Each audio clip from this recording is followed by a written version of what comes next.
All right, we're back again with the Pat Stedman podcast interview series, and we have Jason Andrews today, Master Persuader. What's the moniker? What should we use? These days it's coach. Coach. Okay. Mostly for legal reasons, but yeah, that's what I'm at today. Okay. Well, so all right. So Jason, tell me a little bit about your background. Tell me about your story. I mean, we've been interacting on Twitter for a few years now, and I've been really excited to have you on here.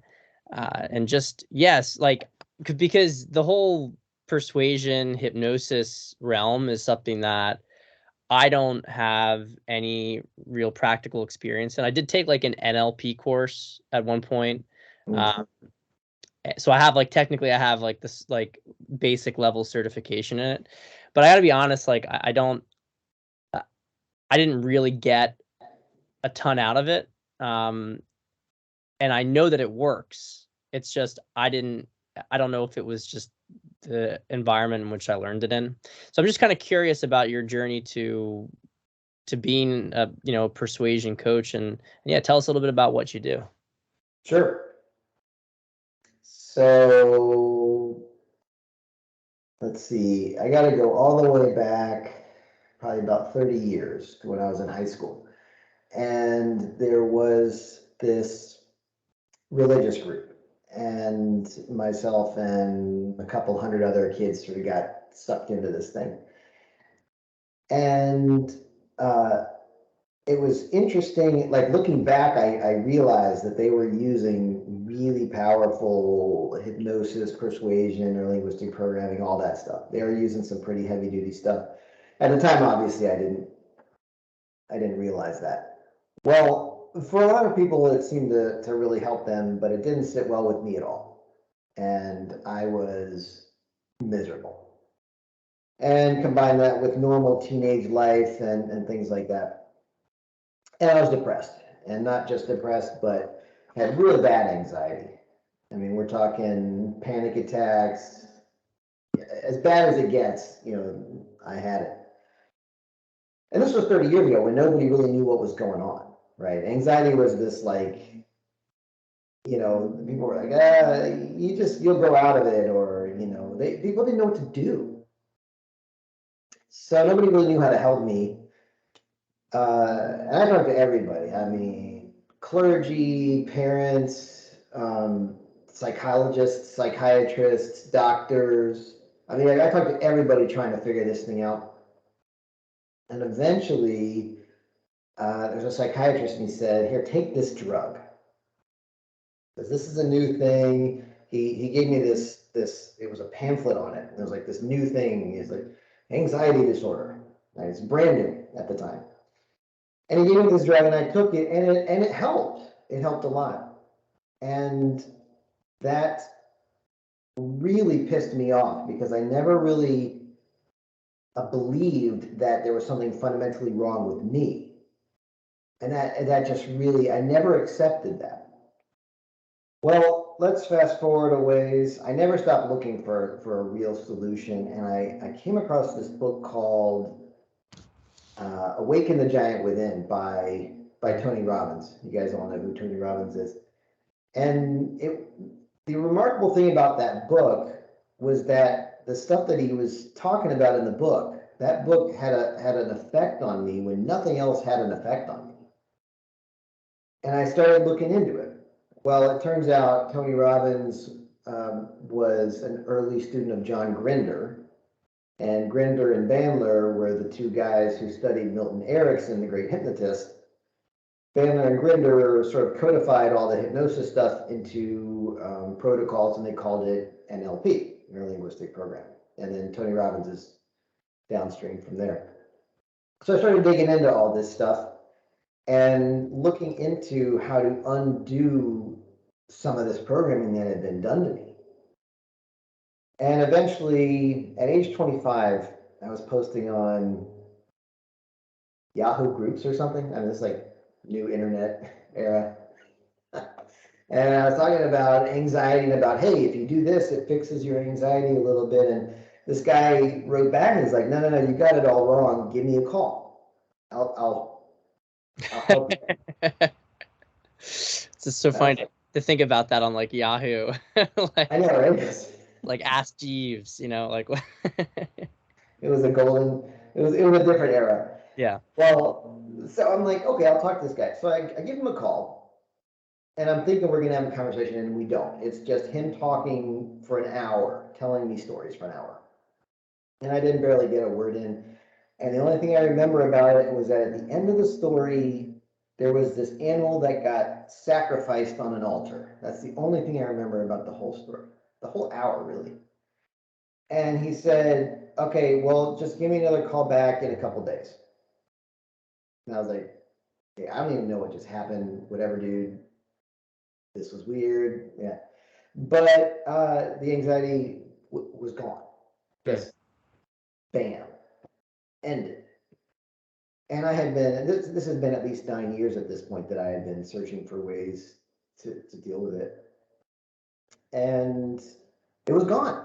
And, it was it was a shock to my whole system because, that since then I've learned not to do things that extreme that fast because it's a big shock to the system. But anyway, that got me really interested in it. I got off all the medications. I just started digging into all this stuff on how the mind works because not only did I want to fix what was wrong with me, but then I realized that I had all this programming from that religious group that I wanted to undo.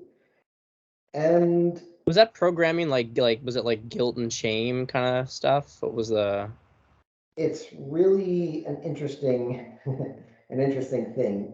There's yes, they were they leveraged motivation to create a conversion event. It's a really it's a topic that deserves kind of an in-depth treatment. But yes, they were. There was guilt, shame, and then they did a bunch of other more visceral things like they did a thing of like experiencing what it feels like to be on fire, Hmm. right? Hmm. Because hell, Yeah. right? And completely irrational, right? But when that type of programming is used, it was effective. And well, anyway, me and this guy that was helping me, we reverse engineered a ton of that stuff, try to figure out what they were doing, and then we learned a bunch of other things along the way. And I thought, man, when I get all this stuff cleared out, I'm going to be normal. Like I'm just going to be, like everybody else. And the thing was, when I cleared it all out, I realized that no one was normal. Everybody was in their own little cult of one person. A lot of times, everybody's got their own things that they're blinders, and it was a shocking revelation. But that's when I started trying to help other people. First, I started with friends and family, and then some people started asking me, how much do you charge for this? How much? And so I started on that, and then it's been a really remarkable journey. Um, when I finally quit my day job about 6 months ago, and it was really a fascinating thing because the more effective, if you're trying to help somebody, the more effective you are, the more you have to charge per hour, right? You go to a therapist and you talk and you go like, yeah, 6 months at a time or a year at a time, and you make these little incremental changes. Well, I figured out how to do some like things like, you know, when I cured somebody's, I can't legally say the word cure, when I resolved somebody's social anxiety completely for the first time. I mean, it took me maybe 6 to 8 sessions. And the thing is, he was telling me, man, I've been going to a therapist for 2 years. Mhm. Right. And so the more effective you are, the harder it is in a Mm. way. Because if you weren't any good, you could just keep people coming back indefinitely. Yeah, yeah. So that's been interesting, but that's where I'm at now. I started to create some products to help people with the things that people come to me the most for, like anxiety issues and workout motivation and things like that. But it's really been a real fascinating journey for me, because once you get to a certain point of being able to do something, right? When people come to you for relationship advice, right? You can probably look at them and know within 10 minutes what the issue is, right? Yeah. And you know exactly what they need to do to fix it, right? Mhm. Yeah. And so it's kind of funny because when you walk around all day and you see normal people and normal couples, you see them everywhere, and you see what's wrong with them and you know how to fix it. But you can't just tap somebody on the shoulder and say, hey man. The art is getting them to see it themselves. Exactly. And well, I'm like that for everything now. I mean, there's so much that I see that is, I'm not going to call it dysfunctional, but just not optimal ways of people thinking and doing things and running their brain. And that's what it's really all about.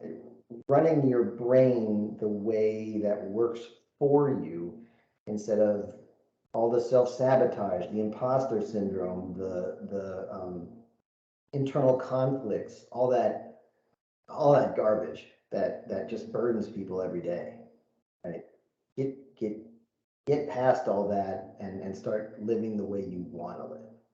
Mm-hmm. So tell me a little bit about how you break down, let's just say, like, anxiety in people, because obviously there's all sorts of different sources of anxiety, but what is it about, like, so is this sort of, you're using hypnosis usually for this? Yeah, I should explain that as well. Hypnosis, there's a number of different definitions. We've all seen the case where the person will be relaxed more and more, and then their head sort of drops and they're just sort of like kind of in a sleepy mode. And then when they're in that mode, you can tell them to do things and they just accept it and will start doing it. And you can say things like, you really enjoy exercising, and they'll start to find themselves enjoying it. But I've started doing what would be called conversational hypnosis. And this is where you just have a mostly normal conversation with somebody, but the change work is weaved into the conversation so that it goes under the radar and takes effect like that. Mhm. So that's more what I do these days. Okay, this is just like an aside. I'm not sure how familiar you are with the old school PUA dating space. Um, Ross Jeffries, I yeah, I was know. about to say, is that the kind of stuff that he was doing? That is directly, he got trained. I know he was at least familiar with Richard Bandler. I don't know if he went to Bandler's stuff or not. I do know he used neurolinguistic programming a Mhm. lot. And this was the beginning of that whole thing. The the thing about NLP is that it got abused when they really taught it. Like the NLP was some of the stuff that religious group was doing. Right. And then Ross Jeffrey started the pickup artist stuff using that to seduce women, and obviously it worked. And then they started realizing, okay, maybe we should put the cat back in the bag a little bit. And now you can't learn any of the good stuff. Right. If you want the good stuff from NLP, you got to go back 20, 30 years to the books from back there. But Yeah. yeah, that was Ross Jeffrey's really big into the NLP scene. Now, one of the big questions I've had about this stuff is on, like, so for instance, in a clinical setting, presumably a client is coming to you with a desire to have their subconscious reprogrammed. So there's an they want to change the problem, so they may not know how to get there, but there's part of themselves that wants to be suggestible to a change. If somebody doesn't want to be open to a change, does NLP and all this stuff just not work on them?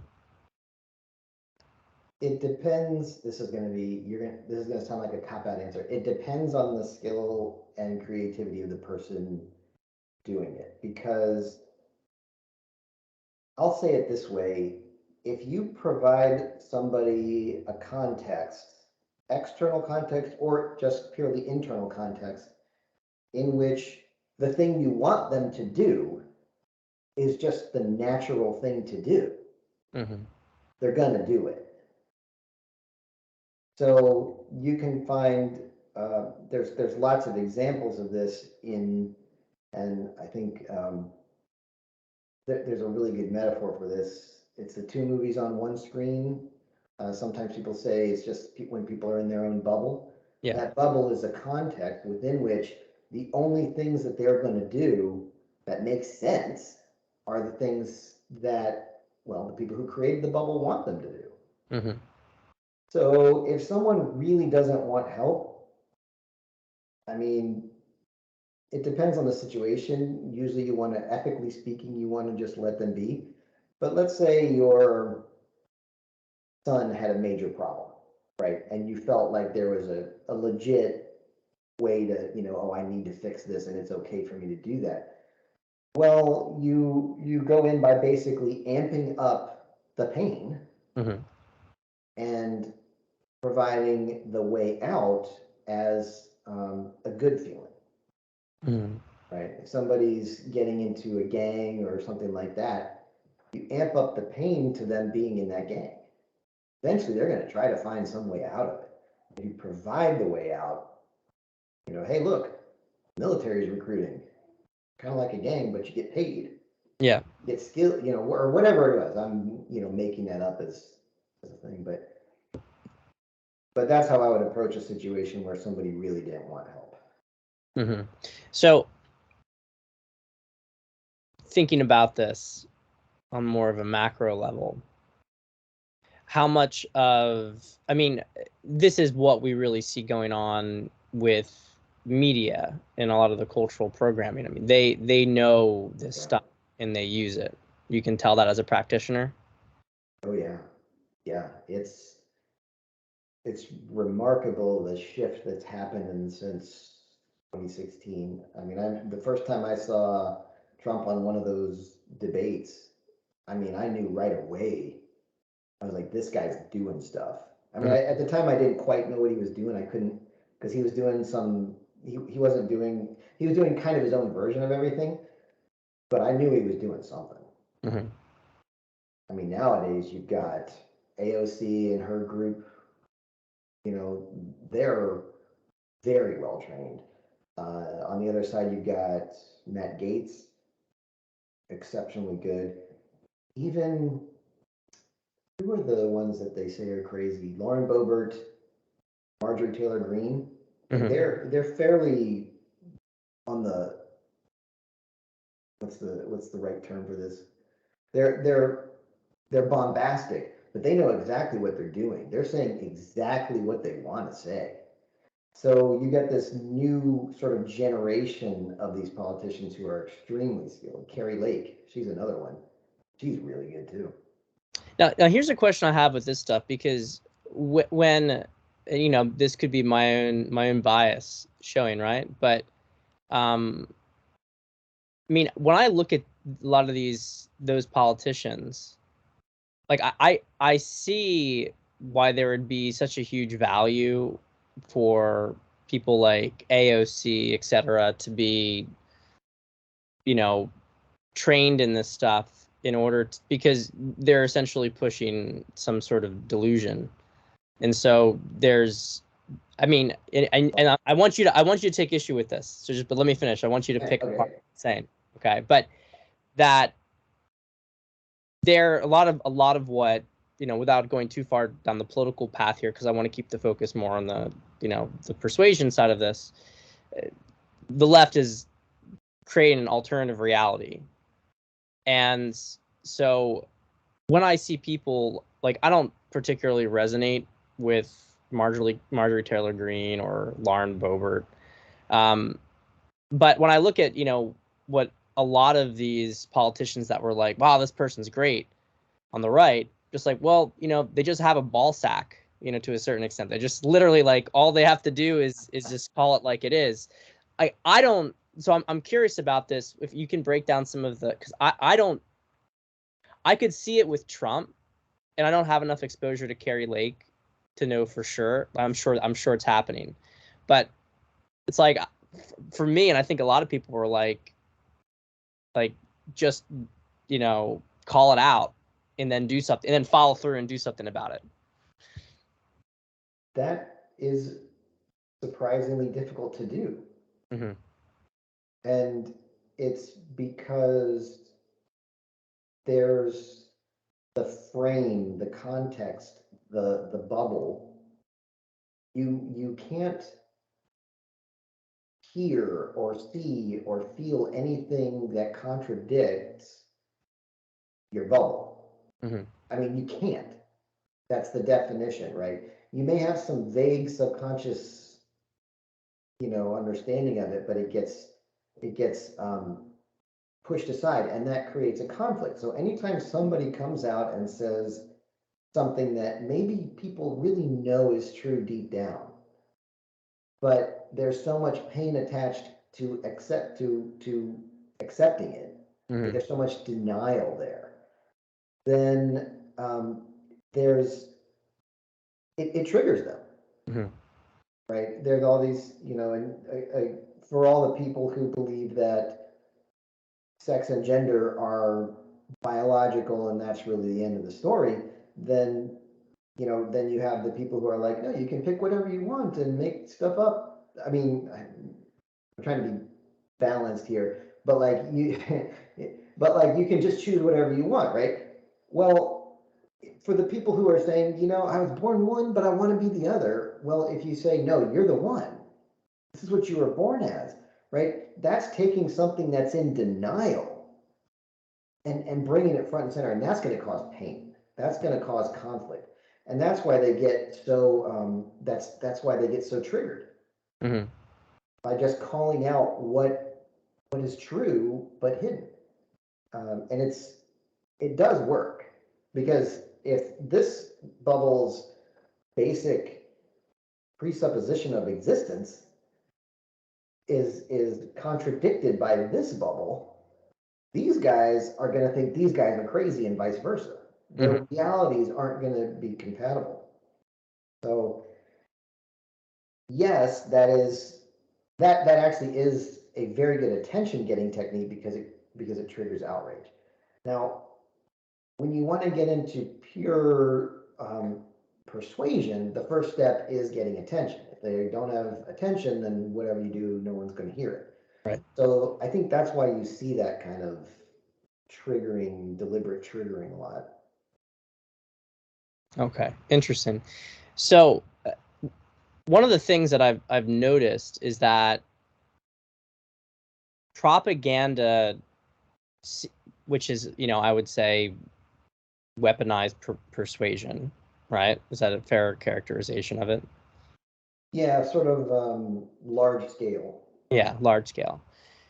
That in order for propaganda to be successful, it has to work on a certain degree of like there has to be an underlying trauma that it grabs onto. Like it like one of the things like, just if you look at society today, the propaganda has gotten so intense, but now believing things that nobody could even comprehend of believing, even like at the worst of communism in the Soviet Union.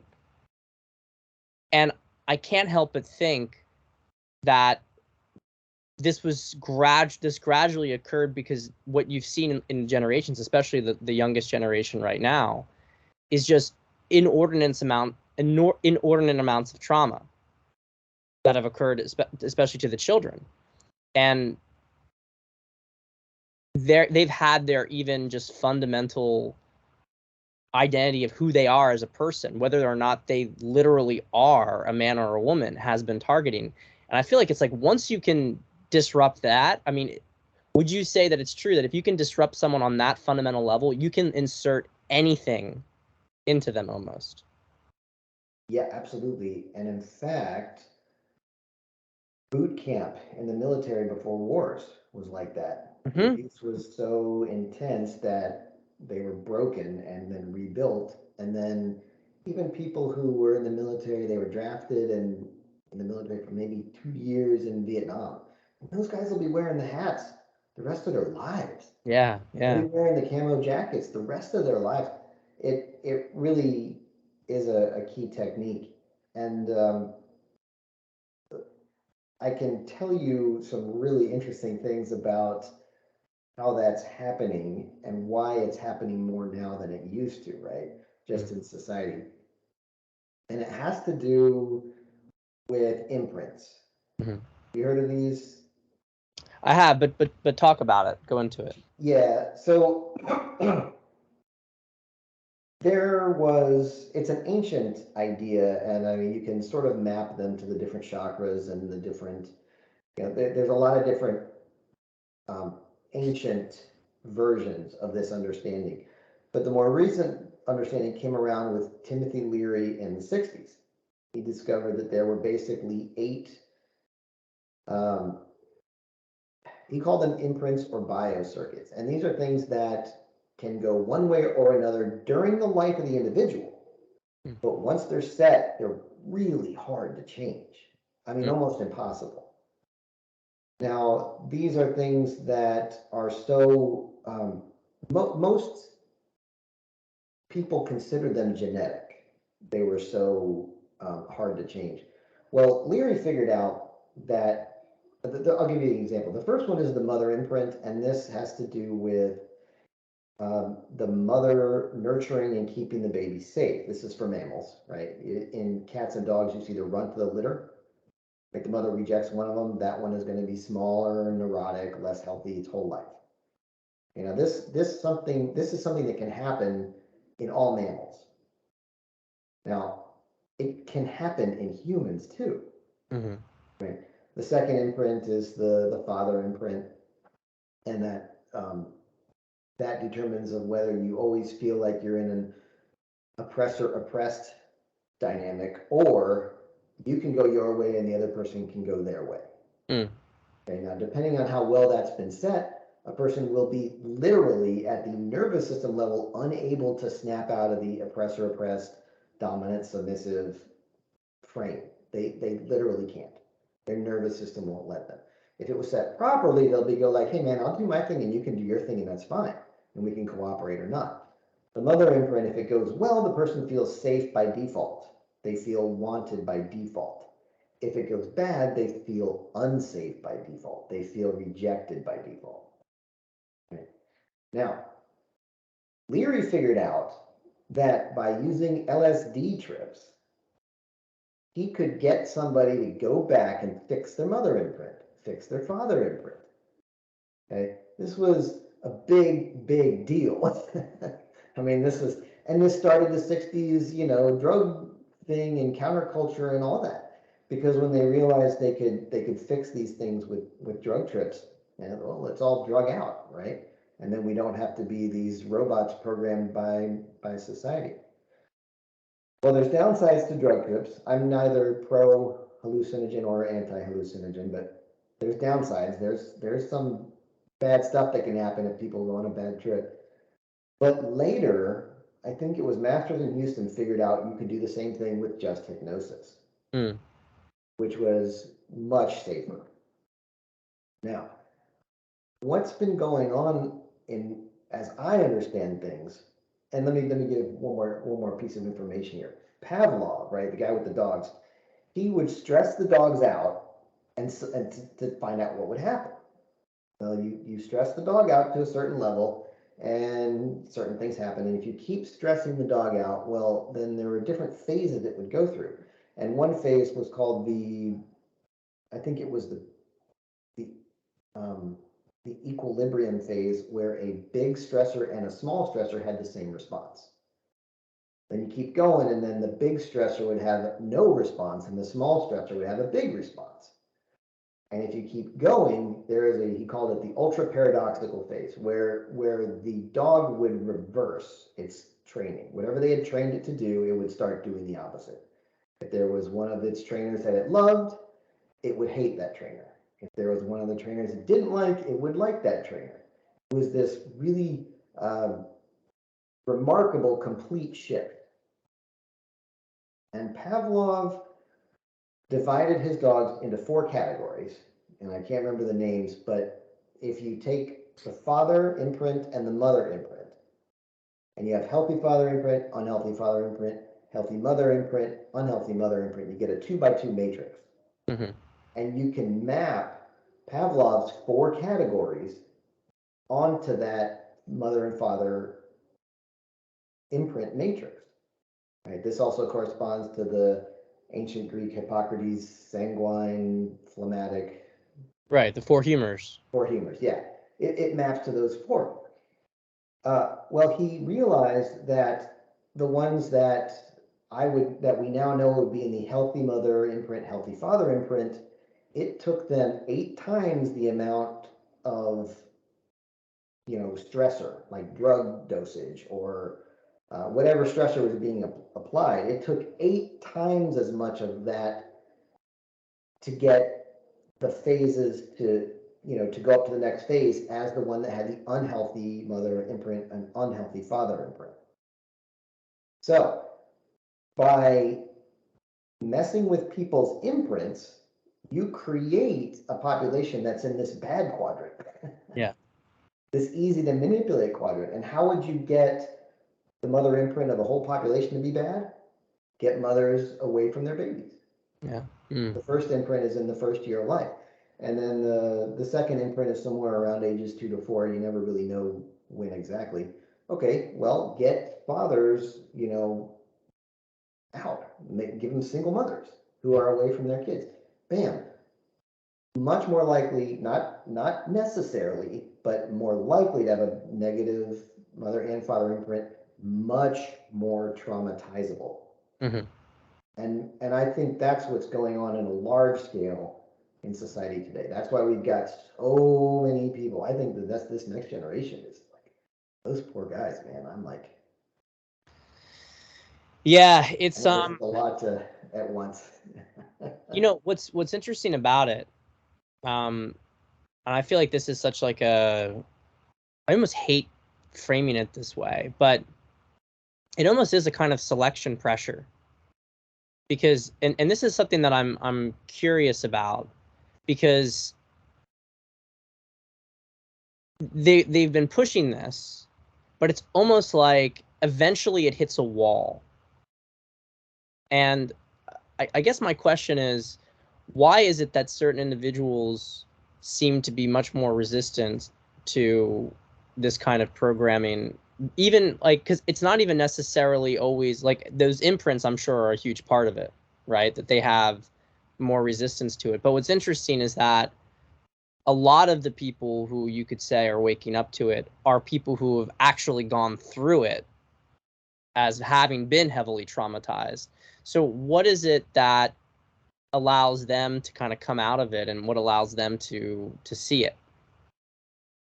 A lot of times it's simply people saying, this isn't right. This is not normal. Something is really wrong here. Mm-hmm. And if enough people say that, they start to compare notes and they start to figure it out. I think there's also been a rise in general consciousness, for lack of a better term, not awareness in the social activism sense, but just people are more in tune now to the vibe of things. Mm-hmm. I think everything was much more materially oriented. When I was a kid, man, nobody cared about all this, existential kind of Yeah. stuff that's on these kids' minds today. So, and then it just takes somebody to go out there and start saying what's going on. Like, this is Right. what's happening. And somebody says, yeah, that aligns with my experience. I'm gonna look into this. And people really are hurting. It's it makes me, like, I lay awake at night looking at the ceiling going like, how can I, help these people, right? I mean, I can, in a one-on-one session, I can fix somebody's imprint, the mother and the father imprint. Sometimes it takes a couple of sessions for each, but I can't scale that the way I really want to. Because if you really want to help the world, man, get that resilience back.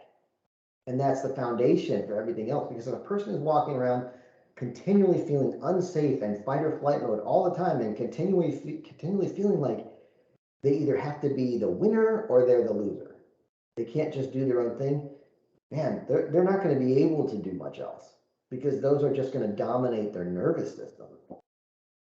And it really is like I said, I stay awake at night thinking about this stuff. Yeah, I mean, I think something that a lot of people have been talking about recently is these hanger-ons from COVID, and you see these people who are still out wearing masks everywhere, including like very often just by themselves in their car. We know personally there are acquaintances who still won't go and meet anybody because they are so afraid.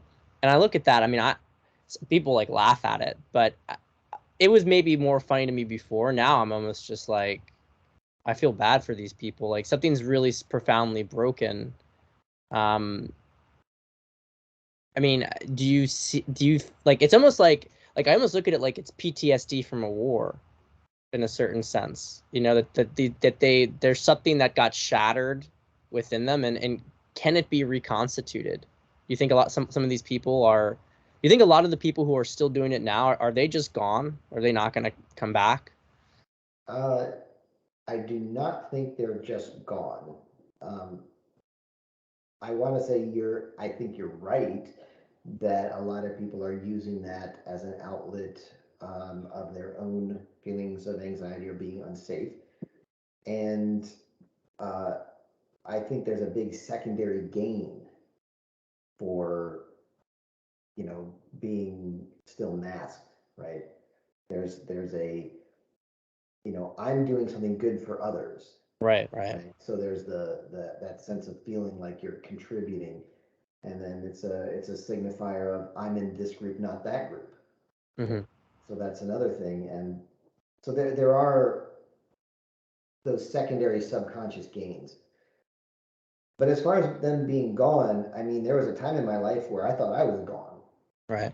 right? But I'm like, you wouldn't believe how different I am now from, like, you wouldn't have recognized me. Nobody, um, would have recognized me because my change has been so dramatic after fixing those things. And I think they absolutely can be fixed. The harder part is simply getting people um, to recognize that that's not right. Right, right. They To them, it's right. It's that context within which the masking makes perfect sense to them. To them, they're like, why are other people not masking? This is obvious, people. And if you're not in that context, you're like, why are you still masking? It's like, So, I don't get it. so when so when people would say, I'm not, because that was one of the really difficult things about it, someone who didn't get pulled into the psyop, is that what you had against you was weaponized guilt. It was that, well, you're a bad person if you don't do this, right? You're not trying to help others. You're selfish. You're putting Self, others at risk. exactly, 100%. I mean, we all we all went through it. Um, but when you as an individual said no, did that, like, does that create like a seed for them to eventually come out of it? Because, or does it retrench them further into it, or does it do both, but like one on a shorter term and then another on a longer term? It does both, really, because what happens is, are people going to be just listening to this, or are they going to be watching it too? They're gonna be watching it. Yeah. Okay. I'm gonna do something here. Cool. Yeah. Let me get my hands in play though. So the thing that happens is it will start to build a conflict in someone's psyche, right? They'll have on this hand, they will have a thing where it's like, hey, this is the good thing. Mm-hmm. This is all the good stuff that I like, and I want it all, and this is what I want. And then over here, it's like, well, this is the bad stuff that I don't want. I don't want this stuff. This is the bad stuff. And they say, okay, well, I'm just going to throw this. And this is true for not just, this is true for everything, Sure. not just masking. This is a general case. And so you look at this and you're like, I don't want this. And it's so obvious, I'm going to throw it away. And so you try to throw it away and like, and you throw it away. And what happens? It comes back. Yeah. And you're like, why did it come back? I don't like that. I like this. And so there's this tension, this sort of magnetic, at the same time, there's a push and there's a pull, and you can't really get rid of them. Well, what's going on is this great stuff over here that you want, okay, it's got some hidden downsides. You may or may not be aware of them, but there's going to be some at the subconscious level that you absolutely are aware of at that level. And so there's downsides to this good stuff. And over here, this bad stuff, there's still positives there. There's still some benefits, some hidden benefits. Mm-hmm. And you get this conflict, and how do you resolve it? Well, what you can do is you just take all of it and put it on the top of the hand, and then take all of it and put it on the other hand, and you do this. And this is really different for most people because they've never done this. And now those two things are facing each other, and it's like, well, now they have to interact because they've been pretending that each other didn't exist. But as it gets closer and closer together, they might even start to interact and maybe even say something to each other, because as they get closer and closer, you might realize that some of the negatives on the one cancel out the positives on the other, and some of the negatives on the other cancel out the positives of the one. And so instead of this conflict, you start to cancel everything out until, bam, Mm-hmm. it just, oh, and that's different, right? It's different because instead of this pain, pleasure, positive, negative, push, pull thing you used to have going on, then they cancel each other out to a degree that opens up your thinking about it.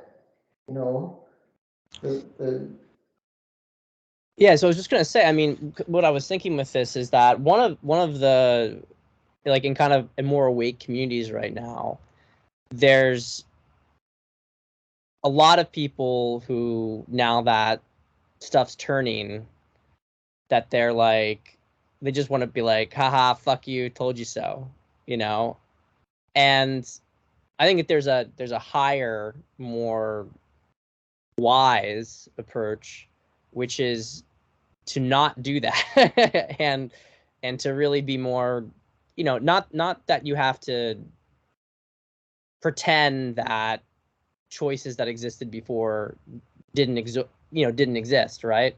yeah. But to be, open and welcoming, and to not sort of trigger the ego, because it sounds like if you start to represent that opposite polarity, then you start to push them back. You stop that, reunification from occurring.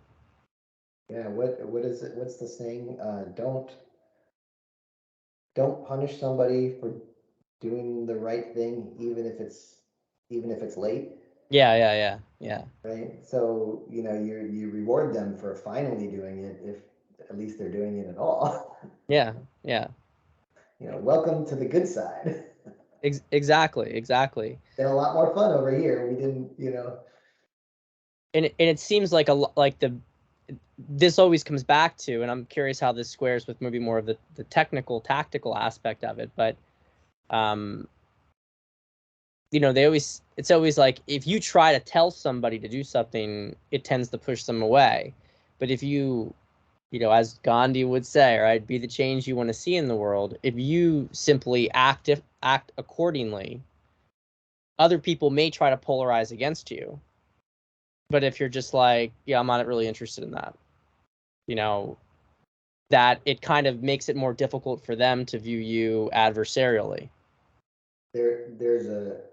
That's actually a fascinating idea here, because the old school hypnotists would do this kind of thing where they'd try to put somebody in a trance, and they'd be like, they would say what to do, sleep well tonight, Yeah. and every night, and they would just command. But they did have clients that it wouldn't really work very well on because of that resistance. And then came Milton Erickson, who's absolutely fascinating. He had polio and was in a wheelchair, and he learned to walk a second time by watching his baby sister learn to walk.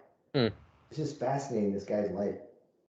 Well, he became a hypnotist and had, nobody was resistant to him. Mm-hmm. And it was a major shift. And it's the difference between saying, Pat, I want you to sleep well tonight. Mm-hmm. And saying, Pat, if you think about how good it feels in the morning when you sleep well tonight, are you going to think that that's something that you'd rather do at least just once? Mm-hmm. And it's really hard to resist that second one, because you're like, yeah. It allows people choice, and allows. Yeah, exactly. It's the illusion of choice. All that flowery language I use provides a context within which the smart thing to do is just sleep well. Yeah. It's like, duh, of course I will. And that was Milton Erickson's contribution. When he got that language really working well, you would just have a conversation with him and your problem would go away. Yeah. So let's take this on a practical level. So I mean, there were definitely some questions people had about dealing with childhood trauma and resolving it. So if you did have one of these, let's say these two primary imprints, issue with the mother, issue with the father, what sort of process would you go through in order to reverse that imprint?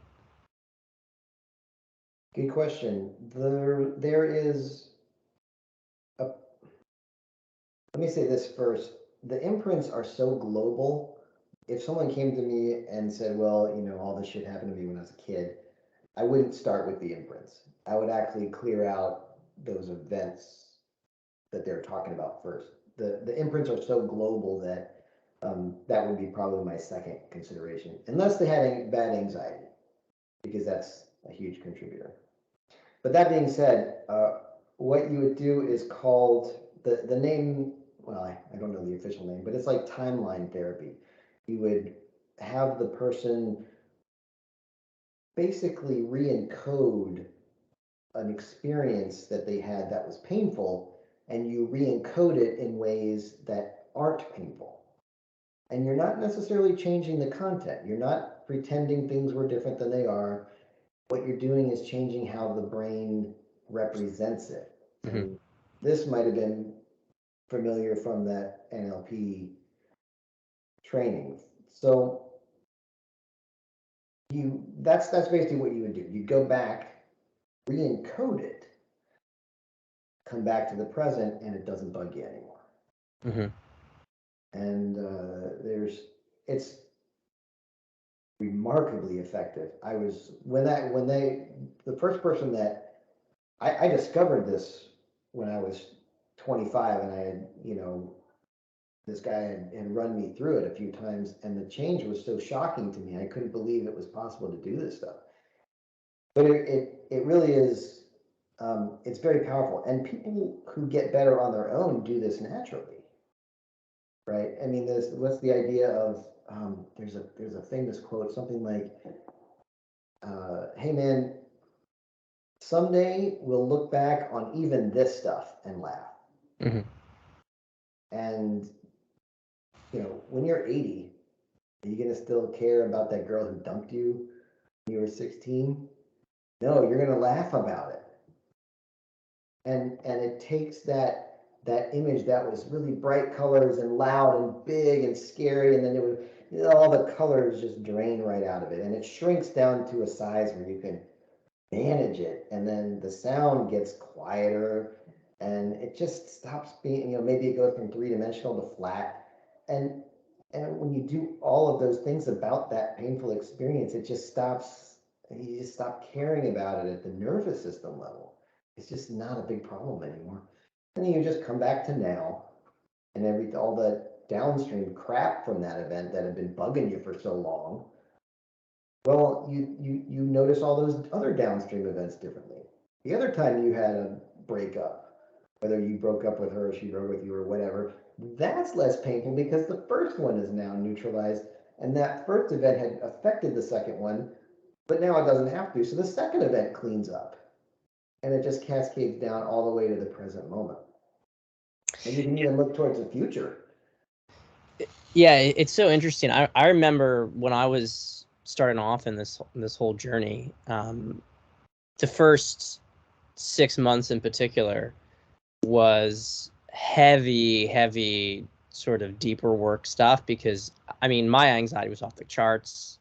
I would get panic attacks as well. And I remember going through stuff. I think it was from like David D'Angelo's stuff, his real name Evan Pagan, right? But he talked about, in some of his material, he talked about reframing.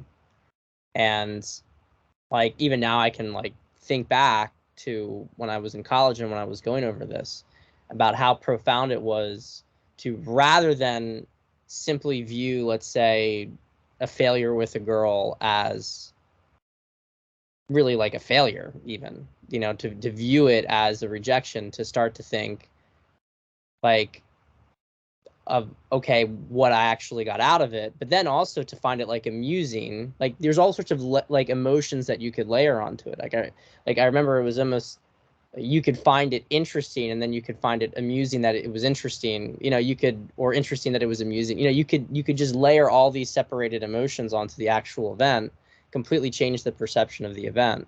And it really makes you consider, when you get down to it with existence, it really, everything is about perception. I mean, people go through some people go through some really horrendous, like what we would say as a pretty traumatic experience, and they can come out of it with a sense of gratitude and with a sense of transformation from it. And other people, like someone cuts them off in traffic and it ruins their day, ruins their week, still talking about it. It is powerful, and the meaning you attach to it is so important. I mean, most of us go through the mating, rituals and experience as teenagers when you don't know anything, and you're all whacked out on hormones anyway, and you don't really know what's happening, and yet you are just compelled to be like, must get girls, right? And so that highly stressful situation is conducive to people getting bad experiences. Mm-hmm. And that just burns people for life sometimes. But if you look back and you're just like, man, what did I learn from that? Did I learn something from that? And when you learn something from an event like that, you can let it go, which is really what it's all about.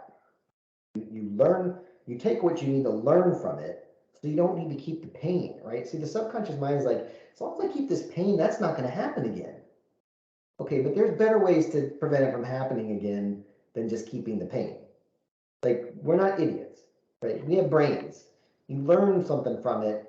Oh, okay, well, maybe I should talk to them this way instead of that way. Or, maybe I shouldn't have said it this way versus that way. And you learn it, and then you can let go of the pain, because the pain is irrelevant at that point. It's not going to help because you're already not going to have that problem anymore. Yeah, it's I mean, I think you really put nail on the head of one of the big problems that I've had with the red pill. Not to overgeneralize, because it's a big space and there's different personalities, and some individuals there I don't think this would be applicable to, but there is a lot of pain in the red pill. There's a huge amount of pain, and they can talk their ass off about how, no, it's agnostic, this is agnostic information. It's like, no. I mean, it could be, but the way you're presenting it, no. Like, there's a huge bias here that's really telling guys, like, don't forget the pain, because if you forget the pain, you're going to get hurt. Oh my gosh. Tomasi, half of his stuff is let me induce as much pain as I possibly can. Oh my gosh, the stories that the guy tells are, holy cow. Well, look. You've seen trauma.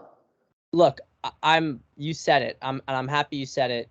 This is one of the big things that I've talked to. I don't even know how many guys who've had the same experience. Not some guys didn't, but I would say probably 3 out of 4 guys who I've talked to about his book have agreed they had the same kind of experience.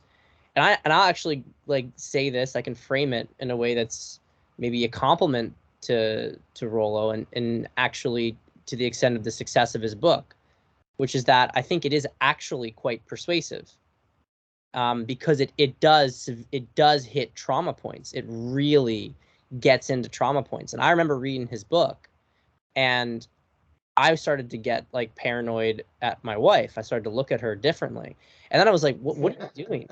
I stopped myself. I'm like, "What are you doing? Like, where is this perception of her coming from?" Yeah.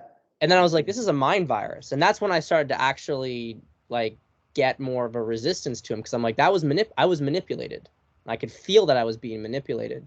And the solid information in there that could be agnostic was not presented in an agnostic way. Right. Absolutely. Absolutely. And remember what I said a bit earlier about driving someone to a conversion event? Yeah. If you noticed, a lot of his fiercest proponents are very almost religious, right? Yes. They will quote. It's a cult. Verbatim. Yeah. I've never seen a group quote verbatim anywhere near as much. They're like people quoting the Bible. Yeah. I mean, and it's remarkable, because remember what I said about Pavlov's dog? They would get stressed until they broke and they would reverse. There's another guy named William Sargent. It's a great book called Battle for the Mind. Brilliant book. And he thought that the Pavlov dog reversal was the same thing as religious conversion and wartime soldier PTSD. And then what he would do is he would give them huge doses of barbiturates. He would, I'm trying to remember, he would amp them up their pain, give them a huge dose of barbiturates, and just have the barbiturates soak up all the trauma release, right? And then they would go into a coma and wake up a day later, but then they wouldn't have PTSD anymore. And it's that type of conversion. Like he thought it was all the same thing, right? The faith healings, the religious conversions, and all that stuff. And if you're gonna trigger trauma in people about something so fundamental as the mating instinct is possibly the core motivation, in all animal life. And if you're going to induce trauma on that, you're going to be able to create some of these situations where people are going to go, yeah, and they I've been red pilled, right? That's a conversion. Yeah, I love that you're saying this, because I was sensing this, but with less precision. I call it the Church of the Red Pill, because it's yeah, it is this ideological fanaticism. And honestly, I mean, I think a lot of these guys, they would lay down their lives for Rollo. You know, if he was able to position it, you know, the reason in a specific way, like you could see in another time period that these people, I mean, they had that fanatical devotion. It's crazy. Power to him. I think there's one more component here, and I really don't want to stigmatize anybody on this in this way, but you'll notice that most of his most hardcore people tend to be on the spectrum a little bit, or a lot in some cases, but it's that type of, um, I think that seems to be related. Mm-hmm. And it's very, you know, rigid. You know, the autism spectrum is characterized by over categorization and inability to handle, gradations of of meaning and nuance and things like that. They want to chop it up into discrete chunks, and I think that is a common factor there. I'm not sure how or why, but it seems to be. It's a really good observation. When it comes to like deprogramming and, you know, hypnosis, persuasion, etc., is it different with autistic people? Is it just more difficult to do? Or is it maybe easier in some ways because you just got to get the right key? That's a really interesting question. I've had autism is one of the things that I've never been able to move in a client. Right, I've never been able to get anybody to be less autistic. Right, I got nowhere on that, no matter what I did. Maybe someday I'll be able to do it, but I think it is harder because you do need to. You can't just flip one thing from yes to no. You have to flip 1,000 things. Mm-hmm. Right? You can't just say, you know, like, I don't have a really good way to describe this other than for those of you who took calculus, right? You got the math curve, and then you break it up into the histograms, right? If someone is neuronormative, quote unquote, you can talk about the curve and they get it. If someone is more on the spectrum, they need each individual histogram to be addressed. That's really hard. That doesn't mean that doesn't. I should rephrase that, because that doesn't mean that I haven't helped a lot of people in that, you know, on the spectrum. It just means it is substantially more difficult. This is interesting to me. I'm just thinking about the Pavlovian aspect of this kind of stuff. And, you know, everything has this kind of good and bad aspect to it. You know, like the ethics and everything of this kind of stuff. Like, so you see that, and correct me if I'm misunderstanding to a certain extent, but someone who's maybe more on the spectrum, it seems like they were able to get programmed more easily by trauma, and that you could traumatize them into a certain way, but breaking them out of that traumatic state is harder to do. So, well, the trauma is emotional, right?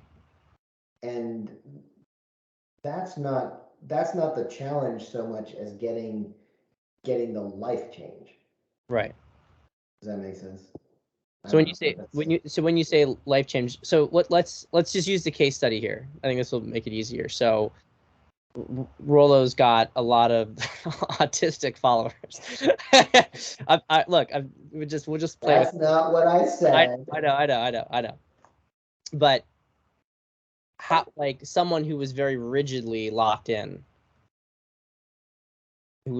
their mind is more fixated on sort of rigidities, and there's a lot of different things to deprogram them from it.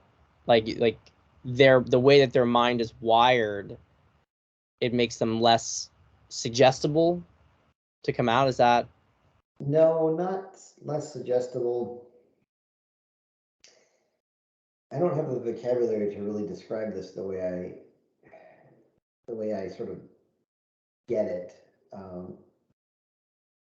The idea is that a lot of times with people who are on the spectrum, it's a sensory integration challenge, right? If I talk to you, for example, and I say, I want you to imagine a movie where you are, doing something awesome that you really have been trying to do, and I want you to see it, and I want you to hear it, and I want you to sort of feel what it feels like. You can do all three of those at once. Right.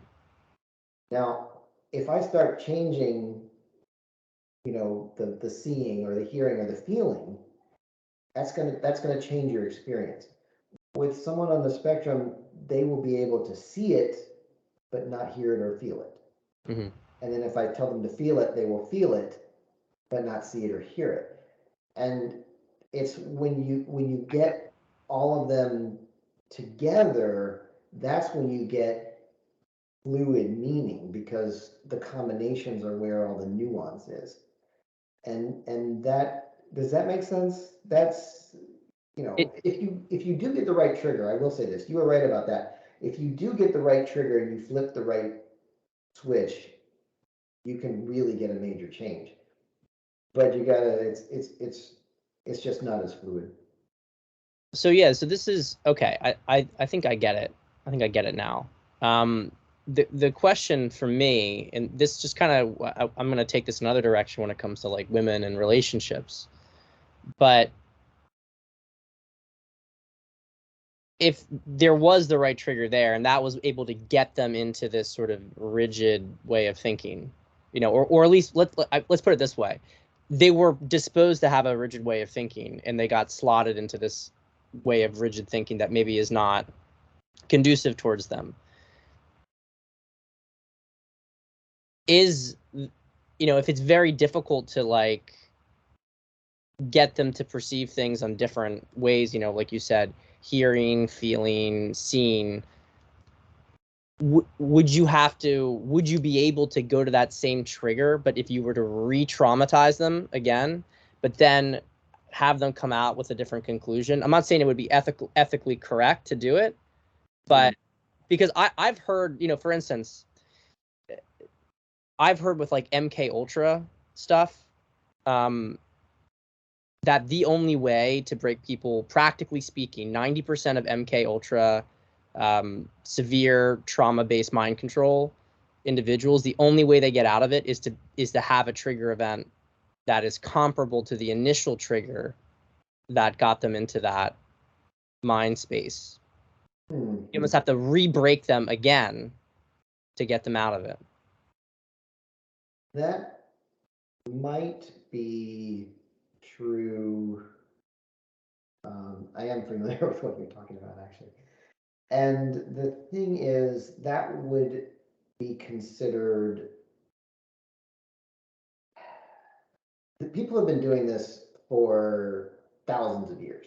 Yeah. Right. The MK Ultra, for those of you who don't know what this was a government program to basically, it's like the Jason Bourne movies, right? To create these people to do these things. And that's been going on for thousands of years. In the 11th, or was it 9th or 11th century, there was this group of Muslims that they did this thing where this guy built a castle in this valley, like blocking this valley, right? The only way into the valley was to go through the castle. And what he would do is he would take people, he would invite people to his castle, and usually he'd invite these young men to the castle, and he would bring them into a dinner party and give them some sort of hallucinogen, right? Give them opium plus a hallucinogen. take them to the inside of the valley where he had set up all these naked women running around and like milk flowing down, slots in the walls into little channels and things like that, and honey and flowers and all this. And they thought they had gone to heaven. Yeah. Like they literally thought they had gone to heaven. And he would let them be there for 2-3 days in this thing, getting, experiencing everything, all that stuff that I was talking about, could experience, and then he would drug them again and bring them back. And he would use that to create total fanatics, like absolute fanatics. And these were known as the assassins. And these guys would go into courts and other places. I didn't know that story, but I was like, when you gave the time period in the environment, I'm like, is he talking about the assassins? That's super interesting. Yeah, so keep going. Well, so these guys would be so mind controlled, he would send them to go into other courts of other rulers. And there's later the Indians copied this, and that's where the thugs came from. The term thug is, Yeah. It's stolen from India. It's stolen from India. Well, these guys were the same way. And there's a story about. Have you ever seen the movie, the Conan movie, the Conan the Barbarian movie? I haven't actually. I really should have. Well, the bad guy there had all these people on the walls, and he said to Conan, he said, you have the power of steel, but I have the power of mind. And he points to one of the guys up there, and he says, "Walk forward." And the guy walks forward off the wall, falls 100 feet to his death. Right? And that is actually taken from an account of the assassins. The leader of the assassins told one of his guys to just walk off the cliff and die. Mm-hmm. He did. So, I mean, this type of stuff has been going on for millennia, and lots of secret societies and stuff like that have done it. So what they do is it's still sort of, I would almost call it old school. And again, I'm not an expert. If the CIA is listening in, I don't know your secrets. I'm just, this is just me conjecturing here. But what my approach would be to just neutralize trauma after trauma until there is a natural flip. That's what I would do. Now, to break through, that might require inducing more trauma. I mean, if it was such pain that they can't release it, but I don't know. From the things that I've seen about how trauma can be neutralized, I don't know. I think there might be other ways. Because I was almost thinking about it like on a macro view, that because we have kind of like an MK Ultra society in some ways, at least segments of the population, large segments. And it was almost like people are only going to get it when things get really bad for them. Like the fear of not changing has to overcome the fear of not following orders. That's the protocol for a lot of addiction recovery. Mm-hmm. Is you got to get to the point where the pain, like rock bottom, right? Where the pain is so much you're just willing to do anything to get out of it. Yeah. And that, I can see why that might be the case. I don't like that. Yeah. I mean, not just from a squeamish standpoint, because I mean, there's times when applying pain is the kindest thing you can do for somebody. Yeah. But from a position of there's so many ways to neutralize trauma these days, and they're effective and they're fast and they're,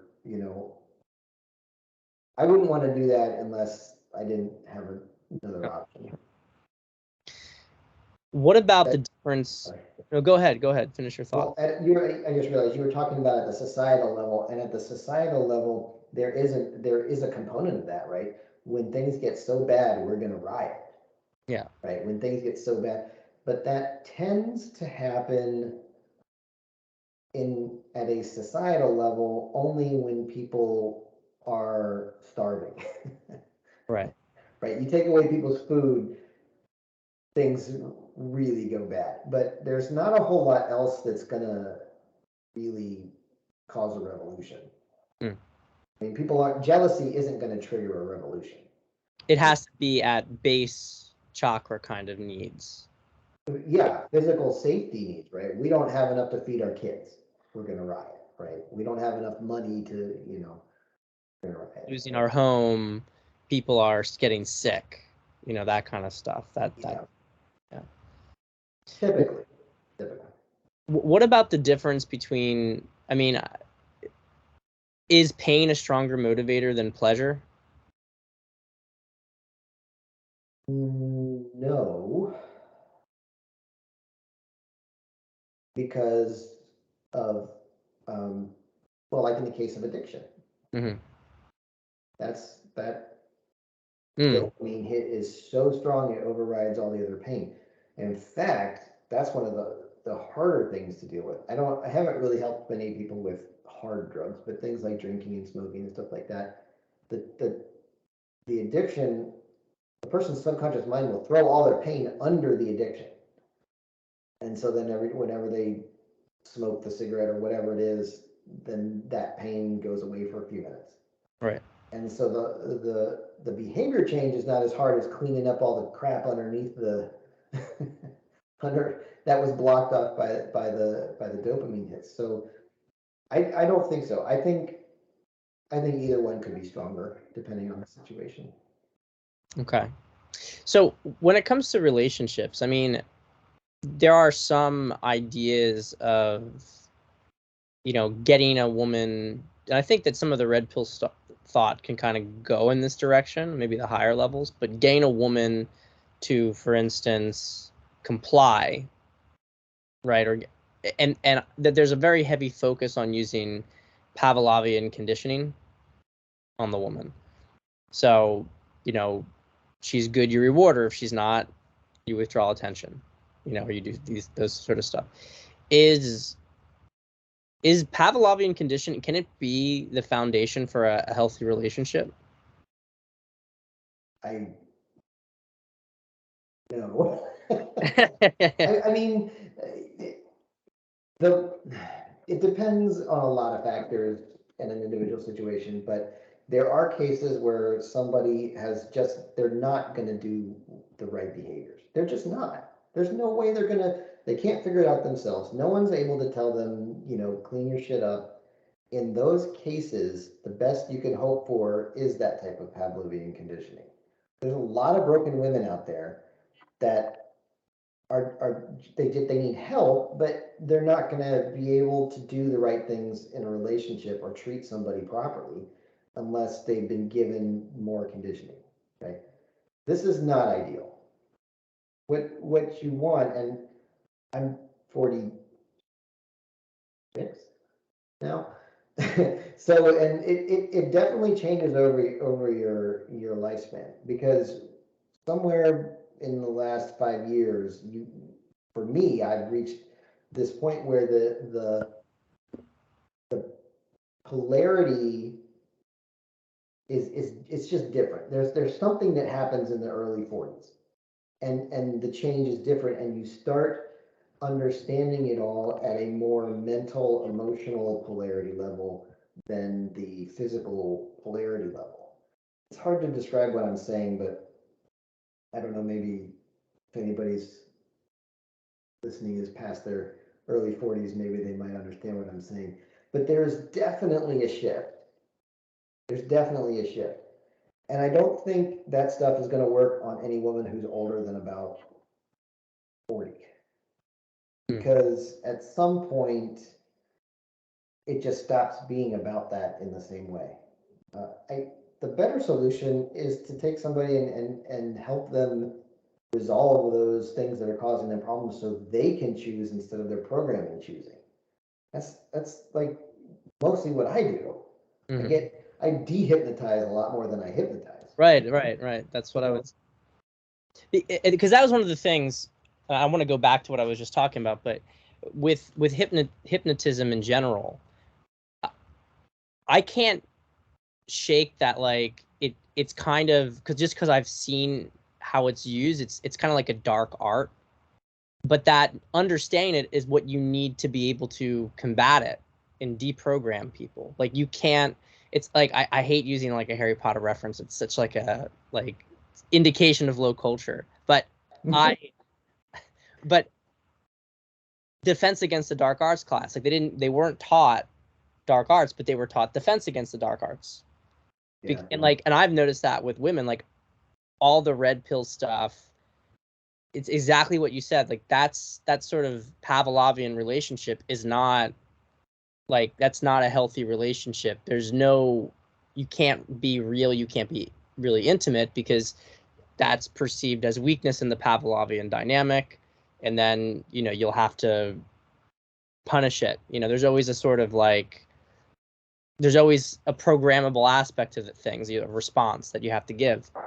Is it really a relationship with a person, or is it sort of coding a robot? Exactly. But if you don't understand that stuff, then you're blue pilled, and then you're easy to be manipulated on the other end. It's like, you have to get how this stuff works in order to. It's like, I know whenever somebody comes in for coaching, I'm sure you know the same thing. You know exactly how you could completely fuck them up if you wanted to. I know their leverage points. Yeah. Exactly. Their leverage points. Like, when I've been at my worst in relationships, I've been incredibly cruel, because I've known exactly where to jab the knife in so that it hurt the most. And I don't do that anymore. I haven't done that for years, but that was like in my youth. If I felt threatened, like, I really knew how to how to target just instinctively. And it's, if you know how to heal, you know how to harm. There's a lot of value in not being an easy mark, but there's also, you know what? Let me do it this way. Let me unblur this and use my whiteboard here.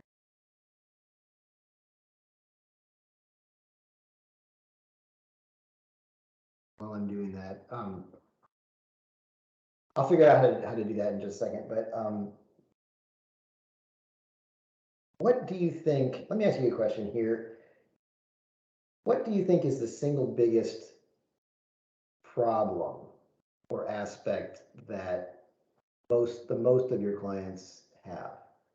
Right? If you could be like, hey, I'm just gonna fix this one thing by snapping my fingers, that would make the most difference for the most people that come to you for help. I'll say it that way. What would that be? Right. So I work with a huge range of clients. So a lot of the surface stuff is going to be very different. But I think if you get down to it, they're all suffering from some degree of fear at expressing themselves. Interesting. And that fear of expressing themselves is probably born from some inability to handle it if somebody rejected them, right? I'm Yes. guessing. Yeah. So, like, even if a guy is, for instance, successful with women, but it may not be the kind of women that he wants to be with. There's a part of himself that he feels like he can't express, because then maybe he's going to Okay. lose even what he has, or he doesn't. Yeah, it's there's Okay. always a fear of, like, if I peel back this layer, what happens? I know you know your Jung, Yep. so the shadow and all that.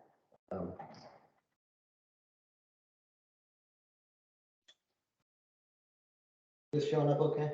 Yeah, I think it's focused now. Okay.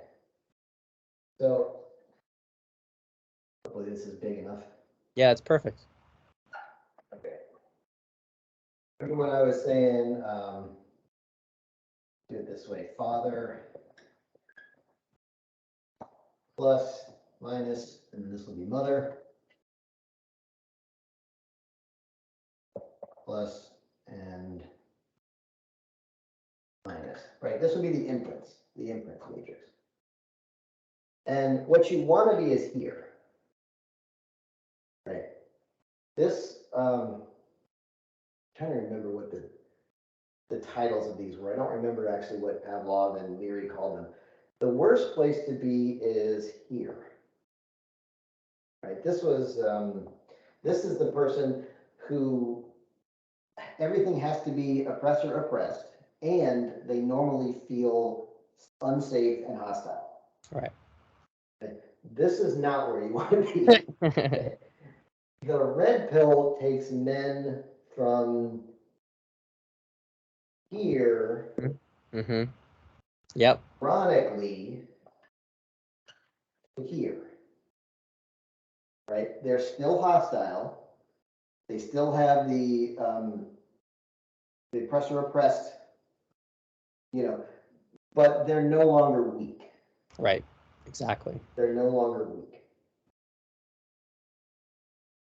So now going back to what you were saying, what you want is for people to be here. If you've got, let's see, which one is it? I'm trying to remember. I think this one is hostile. Yeah, this was hostile strength. Yeah, maybe the red pill takes people, actually it takes people here. This is hostile strength. That makes yeah, that makes sense, because I was thinking like they still have mommy issues. Yeah, no, I had that backwards. So this was right. And then up here is going to be friendly weakness.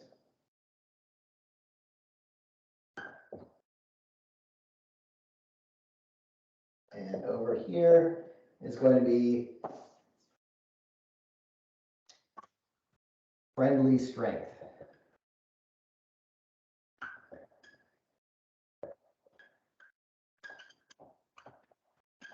Okay, this is the best, right? This is going to be your tough guy who always has to be on top, or he feels like others are slighting him. This is the guy with the chip on his shoulder. This is this person is not, everything's wrong. Like he's always afraid. He's always, or she, always feels unsafe. Mm-hmm. Always has to be hostile. This one is the person, the nice guy. Mm-hmm. The friendly weakness is the nice guy. But this is the leader. This is the lion. This is the guy who you really want to be. Now, there is most men have a journey. Most men don't start up in here. They have a journey. They got to go to here, and to get out of the red pill, you have to go up here. You can't, and you got to fix that father matrix. Now, if you're up here, you're not going to be afraid of nearly as many things, because you're the one who is going to be okay with whatever happens, because you're strong. But you don't have to be on top. You don't have to be the winner, because you can just do your own thing. What normally happens in power dynamics is you'll have a fight between these two groups. This guy wants to do kind of the right thing for everybody. This guy just doesn't want to be not winning. This guy has to be the win. So these guys a lot of times will take power. Now, this also works within a human, right? There's times when all of us are in all four of these, on any of them. And if you're somebody that is reaching out with, trying to jab, where is it? Dig the knife in to where it hurts the most, you're in a weak position at that point, and you're hostile, right? So at that moment, that's what you're doing, because maybe you needed to do that at the time. But when you get up to this point where you're a true leader, you're balanced, you are secure, then you can dig into those parts of yourself that you don't like to talk about at parties, and access them. And when you access those parts, you gain their power. You know, what's so interesting about the chart that you just put up there is I think it patterns pretty much exactly onto the attachment patterns chart. Because you can say friendly. Oh, there's another one then. I haven't heard of that. Yeah, like friendly strength would be a secure attachment. Hostile or unfriendly strength would be avoidant attachment, and friendly weakness would be anxious attachment, and hostile weakness would be disorganized. Fear for what's I'm called sure that's right. And then the avoidant. 4 ancient Greek personality types and the, Pavlov's 4 categories of dogs. I mean, it shows up everywhere because these are just core components of the mammalian nervous system. Yeah, it's interesting that you have a lot of this jump between, and I've always, we talked about it like it's this polarity. It doesn't actually get you outside of the power dynamic, where you have blue pill guys who are, in the friendly weakness, and rather than go to the left, they go bottom left, right? They find themselves into, or maybe first they drop down the hostile weakness and then they find their way to the red pill, or they kind of just go. I'm like pointing at the screen thinking that we're gonna see my head, but Rollo's book will induce this state. right. And then, but you can be hostile strength. Exactly. That's exactly right. That is perfect. That's perfect. That's the pacing. So it intensifies that position and then moves them to the other one. And what you've noticed over the last probably 2 or 3 years is that there's lots of guys who are up here. Yeah. And they don't have that mother problem. And Yeah. they're like, you guys down here, you're not okay. There's still something wrong. Oh, you're just the blue, you're beta, like start quoting quotes at you. Yeah, exactly. Exactly. But that's not it at all. It's that these people up here don't require the hostility, and they don't require that oppressor oppressed dynamic. Think of feminists; they're all right here. Yeah. Dude, it's exactly right. I've always said that Rollo's stuff. Rollo is the male feminist, but not like the male supporting feminist, but he's the complete polar opposite of it, and that they feed on each other. And this is a bad place to be. And to be honest, this is better. Yeah, This it's is much better better. than this. Much better. No, it's much better, and I mean, and that's why I think it's a positive stepping stone. Like for instance, when they've said that he saved a lot of guys' lives, I 100% agree with that. I don't think that there's any doubt about it that guys who had fallen into hostile weakness and were going to go to the pits, he paced them there and was able to pull them out of the abyss. It's just not anything that you want to be in if you're going to get to a real secure state of existence. You're still going to be paranoid. You're This still is manipulation. Yeah. This is we can cooperate or not cooperate. We can go our separate ways or go together, and it's fine. We don't need to, we don't have to have dominant and submissive. And that's, like I keep saying, that's where you want to be. And if you've noticed, like I said, the last 2, 3 years, a bunch of people have been like, notice the difference. And this is what the difference is. They may not have been able to put their finger on it, but that's what the difference is. And I don't know that there's really anybody that is doing anything to bring you up here, right? Bring people up here. The way to do that I'm aware of is fix the mother imprint. Right. Right. Well, what I've found is that guys will usually, like, I deprogram a lot of people from the red pill. And I've noticed that it tends to happen after a period of just something kind of, well, there's maybe a period of emotional exhaustion that happens. And This is not fun. it's not fun. This is not, there's no intimacy there, there's no connection, there's no fulfillment, there's no satisfaction. The only satisfaction they get is I'm checking a box and look what a tough, like, winner I am. Yeah. So So, I mean, they have to get to a point where it's like, I've played that power game and I'm just not really satisfied by it anymore. Like, these guys usually don't have a hard time getting laid. And they are, and for a guy who's more in like the hostile weakness or even friendly weakness category, it's hard for them to hear this kind of stuff. But a lot of these guys who are in like the hostile strength are like, I'm just like, I really do not care anymore. Like, they don't care about winning the power dynamic. They want something different, but they don't know how to get there because there's so many emotional blocks that protect them. And in the attachment pattern stuff, avoidant people are usually harder to work with than anxious people, because that's, if they're avoidant, it's usually hard for them to admit that they have a problem. Yeah, look, this is the cycle. It's the ecosystem. It's a sales cycle. You're breaking down things that I've said for years. I've said, like, I'm just a different part in the funnel than Rollo. Like, I don't compete with Rollo. Like, we're different parts in the cycle. So yeah, absolutely. And I think, yeah. I mean, once you have a framework, once I found this framework of the imprints, it made a lot of stuff that I kind of had an intuitive sense of. It really crystallized it into a workable model. And you don't have to use this. I'm not trying to evangelize this model, but it does help. no, and it's interesting with the friendly weakness, the friendly strength. Like, I do work with some guys in that category too, but I see a lot of what the more sort of generalized manosphere stuff is very oriented around that. Like, stop being a pussy, do these things to like there's a lot of that coming in.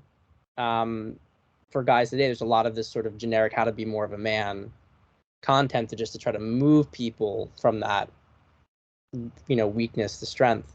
So it's interesting. I mean, we're doing the good work here, Jason, to move things forward. I know you're doing the same stuff. I have one more question to you before we have to jump off, unfortunately, because I'd love to continue with this. I mean, we'll have to have you back on and talk a lot more about the esoteric stuff. I Yeah, do have I do have a question about going back to some of this Pavlovian stuff with why is it that younger girls are more susceptible to Pavlovian conditioning? Is it because they're less individuated, or is it because they're more neuroplastic, or is it some combination of the two? Because a lot of the guys who are really like a point of contention I've had with some of the red pill guys, like, I get, of course, all the fertility, looks, beautiful, younger women are, beautiful, right? Um, but I've also made the point that from a psychological development standpoint, it can be tough to date a woman in her late teens, early 20s, right? Like, they're just not there. It's not really until the late 20s that you start to see like that there's a sense of confidence and assuredness. And while, of course, I've seen with a lot of women in their 30s and beyond who've made poor decisions, they fall into this sort of self-righteous sort of victim attitude where they're hyper demanding, but they don't really offer much. And I totally agree with this observation. But I've also seen, on the other hand, it's like, well, but part of the reason some of these women are not accepting the same things as a 20-year-old girl is because they actually have some degree more of self-respect. Like, it's not like they're not as open to being conditioned as they were when they were 20. Maybe they were conditioned, it was a bad experience. And so I'm just curious about your thoughts on this, because it sounds like if you're trying to have a higher consciousness relationship, it's not necessarily, I don't know, is it that you can't really do it with a younger girl, or that you just have to approach it in a different way? What would you say? there's a lot there, and your question was great. There's one of the imprints is the first mating experience, and once that's set, a bunch of stuff gets set Mm. in our women. I mean, most sexual problems have something to do with a bad fourth imprint. But in terms of women tend to be like water, right? They will just take the shape of whatever container, right? And if you don't provide a container, the water spills everywhere and it's a big mess. And the younger women cannot supply that container. Like they can't self-police the way men can. They can't define themselves in that same way. And there's a lot to unpack here. But part of it is they are also still testing their level of attractiveness, and women will continually do this. What can I get away with? This is all subconscious, right? What can I do, right? If I do something bad and I get away with it, then maybe this guy can't, maybe I'm better than him. Maybe my mating value is higher, right? And so they're constantly testing that, and they don't really know. And we've all seen this, right? There's gorgeous women who think they're ugly, and ugly women who think they're gorgeous. Like it's not correlated to the way they physically look most of the time. It's some deeper psychological thing based on boundaries they were given and provided. And all this is coming into play. The older the women get, the more that stuff gets set for them. The more the boundaries, the more it gets internalized. And I think all that combines to it. It's also, younger people, they learn better. Right? Yeah. They also make a lot more mistakes. Mm-hmm. And again, I think all that plays into it. That question alone could be a long conversation. Yeah, it's something I've been thinking about a lot because of just the kind of trade-offs. Like if you were, because I mean, I've had some clients who are really high consciousness, really successful guys who are in their early 20s. They either started a company when they were 18, really like incredibly impressive people. And they have serious dating problems because the only girls that they feel like they can actually connect with on a psychological level are way older than them. And they don't want to, they're 22, they don't want to commit to a 28-year-old, they don't want to commit to a 30-year-old. But the girls their age are retarded. and they don't know what to do about it. Yeah. I mean, there's the age-old thing of like,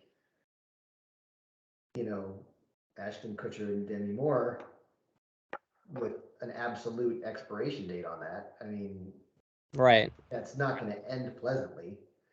It's just not. And so there's that option. But I guess I'm wondering, like, I think this is a good thing to close it on. We're kind of talking a little bit about like the issues with Pavlovian dynamics, but I think, and correct me if I'm wrong, but it's more fair to say dynamics which are strictly Pavlovian, because we're always to a certain extent like because I'm in friendly strength, I'm not going to put my hand on a hot iron, because I'm like, that's going to send me down the hostile weakness pretty quickly. Like there's a level of like, we are always being programmed to a certain extent. We can also be consciously aware of it and rise above that programming. But so like a girl who's 18, well, she doesn't have a container for herself, but so maybe she doesn't have a defined sense of self quite much at that point, but that guy could help to develop that container for her. And he could do it. There's going to be maybe some Pavlovian aspect, but it doesn't have to be like, it can help her to rise above the Pavlovian dynamic at the same time. Yes. Oh, wow. Again, that's a really good way to say that. So, sometimes there needs to be a framework that satisfies the Pavlovian world before you can take things to the next level. In other words, if a woman does not feel provided for and protected, okay, that's a big deal, and you're not going to go to the higher levels of your relationships without her experiencing that, because she can't. She won't be able to unless she starts to experience that. That's going to be the primary focus, again, at the nervous system level. It's, you know, so there is an aspect of actually providing those, and there's also an aspect of displaying them. Right? Because if you're actually providing it and she's not getting it, that's a problem. Mm-hmm. If you're not providing it but she is getting it, this is what we call gain. Yeah. If you are providing it and she is getting it, that's when you can take things up, right? And men have our own things, like we have to get the sex, right? Without that, it's not even a not starter. It's not a starter. So there are these things, but ironically, it's the satisfaction of those things that provides the foundation for moving forward. Some people say, "Oh, to be spiritual, you have to give all your money away," and it's like, well, no, because then that becomes a problem for you. Mm-hmm. But if you just make it so that the material circumstances that you're in are just not a problem for you anymore, whether you're galactically rich or just rich enough, or you're poor but you really don't care. Mm-hmm. Any of those ways can solve that problem, but that's what needs to happen first before you can elevate yourself spiritually, because you're not dragged down by this material consideration. And it's the same thing with relationships. You've got to have those core foundational things satisfied so they stop being an issue. Mm-hmm. That's a fantastic answer. Jason, this is a real pleasure. How can tell us a little bit about your services? I mean, I'm going to put everything in the description below, but where can they find you besides for Twitter, and what are your services? So you can find me at jasonandrews.coach. And I do a number of different things. Right now, I'm focusing on taking people with bad anxiety and just completely clearing it out. But I also do help people with a lot of other things. A lot of people come to me, they want help getting promoted at work. A pretty good track record of teaching people things to say, the things to do, to add that value and get perceived as adding value to get to that next level. And there's a lot of other things that I can help, but those are what I'm focusing on right now. I've also got a number of recorded products, again, focusing on the anxiety first. I've got particularly a product called the Social Anxiety Solution.